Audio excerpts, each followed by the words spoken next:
saudara-saudara, kita akan fokus kepada pendidikan yang kita sebut STEM, Science, Teknologi, Engineering, Mathematics. Ini akan kita kebut, walaupun bidang-bidang lain pun kita akan bina juga. Sebelum melanjutkan menonton video ini, silakan subscribe channel ini karena setiap bulannya kami akan berikan bonus pulsa sebesar Rp100.000 jika channel ini sudah mencapai 100.000 subscriber.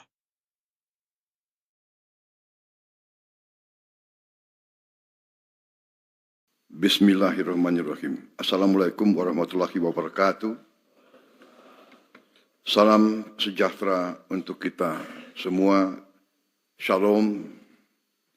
Om Swastiastu. Namo Buddhaya. Salam kebajikan. Yang saya hormati, Saudara Wakil Presiden, para pimpinan lembaga negara yang hadir, Ketua MPR, Ketua DPR, Ketua DPD, Ketua BPK, Ketua MK, Ketua MA, Ketua Komisi Yudisial, para Menteri Koordinator, para Menteri Kabinet Merah Putih, Kepala Badan, Ketua Dewan Ekonomi Nasional, Jaksa Agung, Panglima TNI, Kapolri, Kepala BIN, Ketua KPK, Ketua KPU, Ketua Bawaslu, para gubernur yang saya hormati, dan para hadirin undangan yang berbahagia.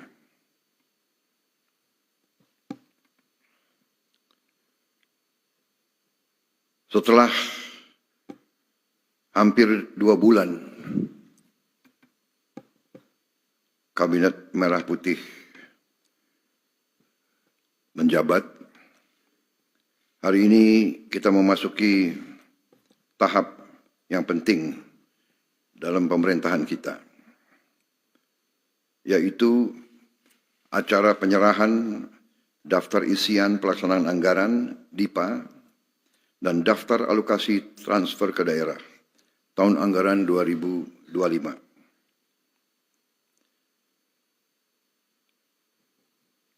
Hal ini merupakan simbol dari dimulainya pelaksanaan APBN tahun 2025. Bersamaan dengan itu, kita juga hadir dalam peluncuran katalog elektronik versi 6.0. Saudara-saudara sekalian, kita bertekad untuk melaksanakan pembangunan nasional dalam rangka kita melanjutkan upaya transformasi bangsa menuju Indonesia menjadi negara maju, negara makmur, Indonesia Emas tahun 2045. Saudara-saudara sekalian, berkali-kali saya ingatkan dan kita semua sadari bahwa kondisi geopolitik dan geoekonomi dunia berada dalam keadaan yang penuh ketidakpastian, diwarnai oleh ketegangan, peperangan, persaingan ketat antara negara-negara besar. Saudara-saudara sekalian, hal ini mengakibatkan ketidakpastian di bidang ekonomi. Bahkan kecenderungan ada perlambatan dalam pertumbuhan ekonomi negara-negara besar dan blok-blok ekonomi besar. Karena itu, kita patut waspada. Tapi, patut juga kita bersyukur bahwa kondisi bangsa dan negara kita hari ini berada dalam keadaan yang damai. Janganlah kita pernah menganggap bahwa ayah dari kita lebih maju dari kita, lebih menguasai teknologi dari kita. Terjadi suatu kondisi yang tidak stabil.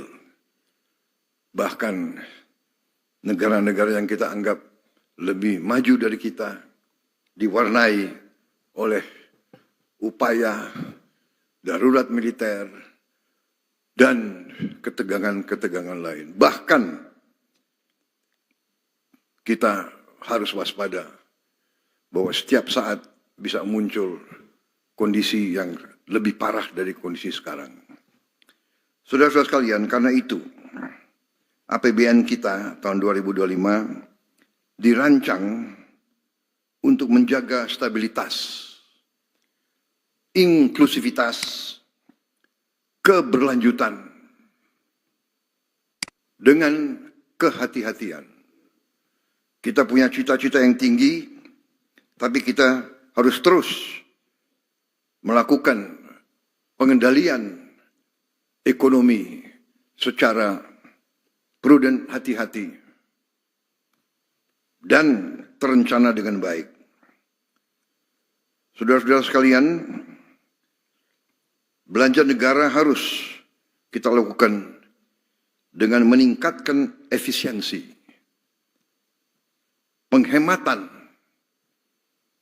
di semua bidang, mengurangi pemborosan. Kita sekarang dalam rangka kita waspada menghadapi tantangan yang tidak menentu, kita harus ikat sabuk-sabuk kita. Kita harus, sekali lagi saya tekankan, hemat. Kita harus kurangi kebocoran dari anggaran. Saya bertekad untuk memerangi kebocoran di semua tingkat. Dan saya mohon semua unsur, terutama para pimpinan daerah, ikut bersama dengan pemerintah pusat demi kepentingan rakyat. Kita harus jamin setiap rupiah uang rakyat sampai ke rakyat yang memerlukan. Kita tidak boleh lagi toleransi terhadap kebocoran, pengeluaran yang boros, hal-hal yang tidak langsung mengatasi kesulitan rakyat, hal-hal yang tidak produktif. Saya mengajak seluruh unsur untuk mengurangi pengeluaran-pengeluaran yang bersifat seremoni, kurangi yang bersifat terlalu banyak kajian, seminar, dan sebagainya. Sekarang saatnya adalah mengatasi masalah langsung. Saudara-saudara, di berbagai tempat, strategi kita adalah pertama, menjamin ketahanan pangan kita. Saya berkeyakinan tidak ada negara yang aman kalau negara itu tidak bisa menjamin makan untuk seluruh rakyat Indonesia. Karena itu, masalah ketahanan pangan ini menjadi prioritas utama. Dan saya ingin sampaikan di sini bahwa saya berterima kasih kepada semua unsur bahwa kita sampai hari ini berhasil mengendalikan inflasi Dan kita juga berhasil di tahun yang penuh dengan tantangan iklim, yaitu El Nino, dilanjutkan dengan La Nina, kekeringan berkepanjangan, dilanjutkan dengan sekarang hujan yang juga turun secara bertubi-tubi. Produksi beras kita membanggakan. Ini adalah akibat kerja keras semua KL, juga dukungan dari semua pemerintah daerah. Saudara-saudara, saya tegaskan lagi, kita harus swasembada pangan. Kita harus punya lumbung pangan nasional. Kita harus punya lumbung pangan provinsi. Kita harus punya lumbung pangan kabupaten. Kita harus punya lumbung pangan desa. Ini adalah kearifan bermasyarakat nenek moyang kita ribuan tahun. Kita belajar tiap desa punya lumbung desa. Semua suku, semua daerah di Nusantara ini. Lumbung desa adalah tradisi nenek moyang kita. Tiap desa harus punya tanah yang diamankan untuk cadangan desa itu. Setiap lereng, setiap bukit, setiap lahan di desa harus kita manfaatkan secara baik. Hanya dengan swasembada ini, kita akan aman dan kuat. Swasembada energi juga merupakan prioritas. Bahwa kita diberi karunia luar biasa. Mungkin hanya 3 negara di dunia yang sungguh-sungguh dalam waktu yang tidak lama lagi bisa 100% swasembada energi. Dan dari tanaman yang merupakan sumber energi terbarukan. Hanya 3 negara kemungkinan. Brazil, Kongo, Indonesia. Karena itu kita harus pandai manfaatkan karunia ini. Kita tidak boleh lengah. Kita tidak boleh malas. Dan kita tidak boleh mengikuti kebiasaan-kebiasaan yang mungkin tidak produktif. Saudara-saudara, pemerintah yang saya pimpin bertekad untuk menegakkan hukum. Apa yang diamanatkan oleh Undang-Undang Dasar dan Undang-Undang akan saya jalankan. Semua pelaku ekonomi harus sekarang mematuhi semua ketentuan. Kewajiban kepada negara harus dilaksanakan. Kita harus memerangi penyelundupan.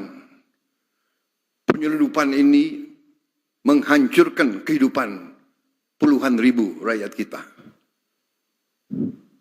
Saya ulangi, penyelundupan menghancurkan kehidupan puluhan ribu rakyat kita. Kita harus memerangi penyelundupan ke dalam dan keluar. Kekayaan kita tidak boleh kita biarkan diselundupkan keluar Indonesia. Karena itu, selain swasembada energi dan swasembada pangan, saya tegaskan kembali, kita harus melaksanakan hilirisasi. Tidak ada tawaran tentang hal ini. Semua komoditas kita akan kita olah di Republik Indonesia. Semuanya, saudara-saudara.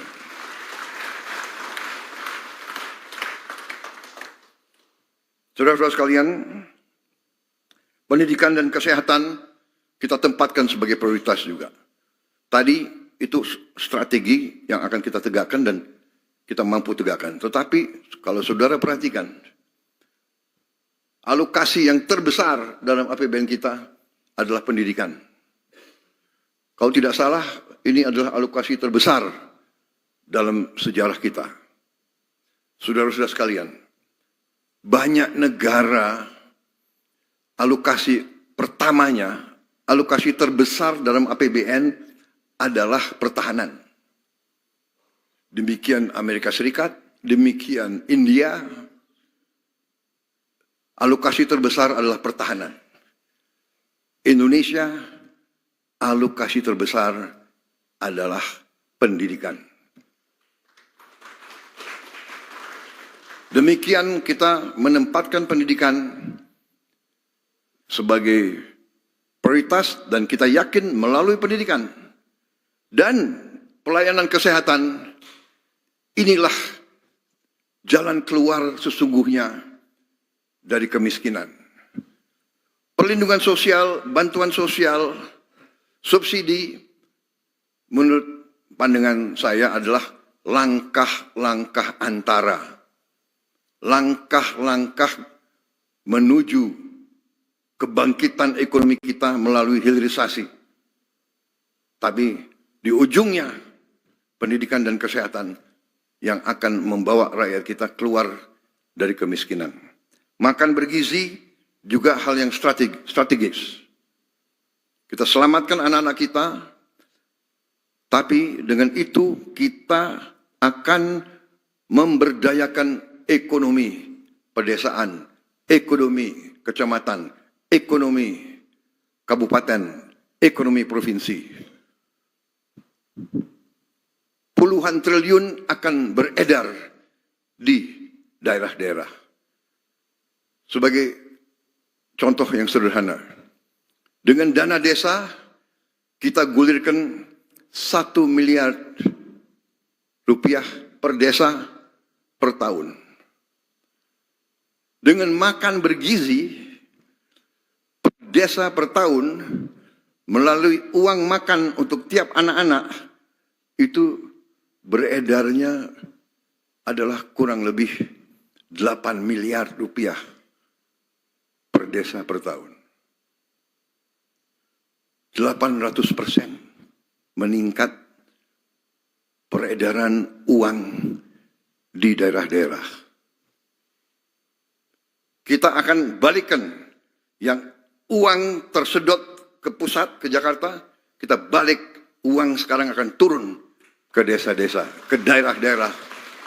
Saudara-saudara, saudara-saudara sekalian, ternyata fokus kita kepada memerangi kemiskinan dan kelaparan itu menjadi agenda dunia. Jadi waktu saya hadir di G20, itu tema dunia. Memerangi kemiskinan dan kelaparan. Karena itu,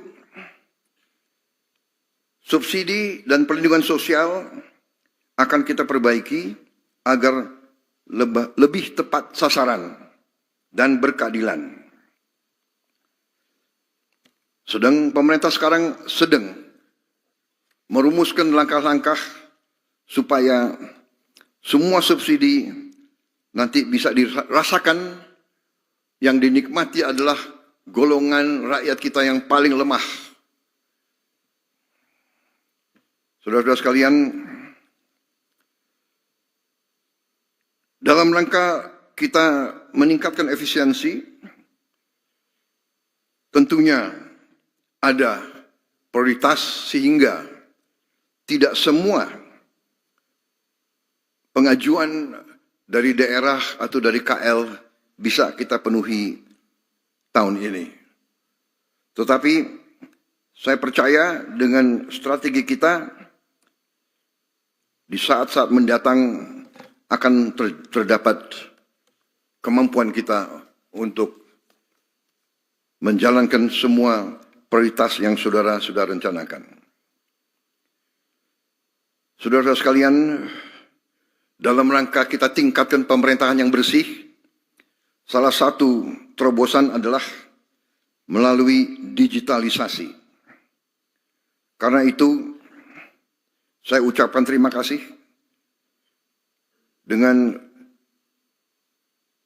keberhasilan daripada kelompok-kelompok kerja yang selama ini bekerja di bawah koordinasi Ketua Dewan Ekonomi Nasional yang hari ini menyelenggarakan peluncuran katalog elektronik versi 6.0. Ini adalah upaya untuk meningkatkan transparansi, efisiensi, kecepatan. Seluruh transaksi semua kementerian, lembaga, dan pemerintah daerah wajib memanfaatkan katalog elektronik versi 6 ini mulai tanggal 1 Januari 2025. Katalog ini versi 6 diharapkan dapat mengurangi 20-30% biaya pengadaan. Menurunkan biaya administrasi sampai dengan 40% sampai 50%. Saudara-saudara sekalian,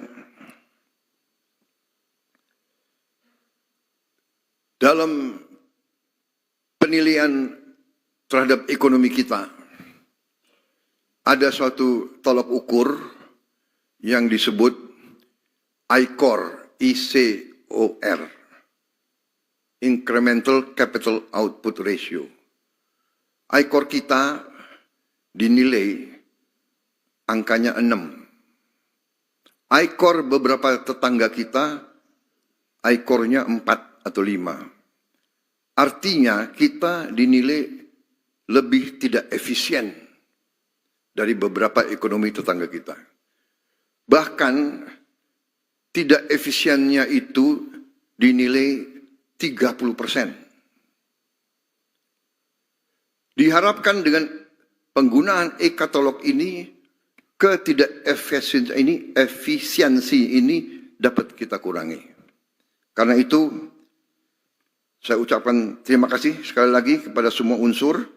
Marilah kita wujudkan pemerintahan yang bersih melalui semua upaya. Antara lain dengan pengelolaan manajemen yang baik, leadership yang baik dari semua unsur, dan penggunaan teknologi.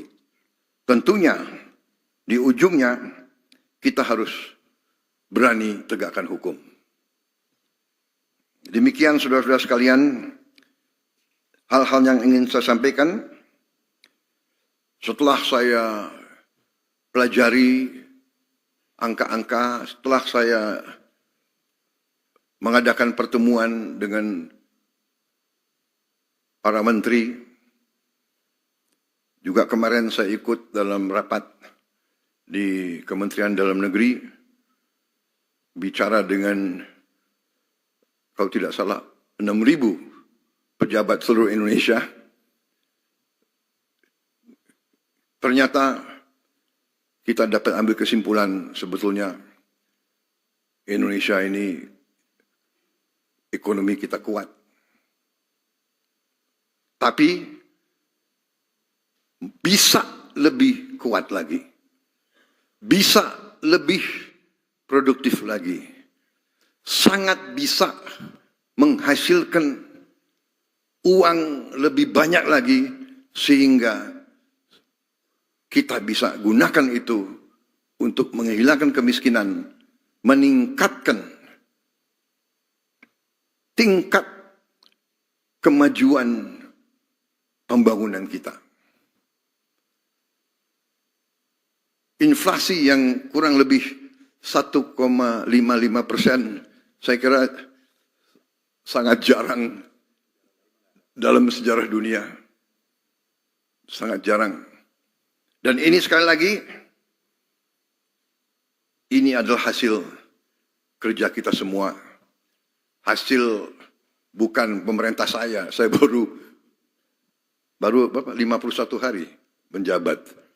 Berarti pemerintah-pemerintah sebelum ini semua berjasa. Saya mengambil suatu pendapat, falsafah, pendekatan sejarah. Pembangunan bangsa tidak 5 tahun, tidak 10 tahun, tidak 20 tahun. Pembangunan bangsa itu puluhan tahun. Jadi kita di sini sekarang, kita bisa mencapai ini sekarang, kita akan lebih hebat tinggal landas ilustrasi karena jasa semua pemimpin sebelum kita. Semua yang lukisannya ada di dinding kita ini. Saudara-saudara. Karena itu, kita optimis walaupun kita harus waspada. Karena kita kaya, karena kita besar, kita selalu ada pihak-pihak yang tidak menghendaki kita maju. Ini adalah sejarah manusia. Jadi kita waspada. Juga dengan penggunaan teknologi elektronik dan sebagainya, kita juga rawan terhadap gangguan melalui teknologi. Serangan-serangan cyber berjalan. Untuk itu kita harus kerja keras, terutama menghasilkan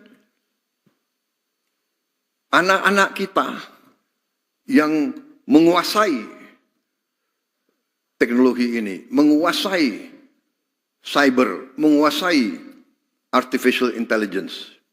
Karena itu, saudara-saudara, kita akan fokus kepada pendidikan yang kita sebut STEM, Science, Teknologi, Engineering, Mathematics. Ini akan kita kebut, walaupun bidang-bidang lain pun kita akan bina juga. Demikian saudara-saudara, semoga Yang Maha Kuasa selalu melindungi bangsa Indonesia dan semoga kita selalu bersyukur dan semoga kita selalu rukun dan bekerja sama demi anak-anak kita, cucu-cucu kita. Dengan mengucap Bismillahirrahmanirrahim, pada hari ini saya serahkan daftar isian pelaksanaan anggaran DIPA dan daftar alokasi transfer ke daerah TKD tahun anggaran 2025 serta peluncuran katalog elektronik versi ke-6. Terima kasih. Wassalamualaikum warahmatullahi wabarakatuh.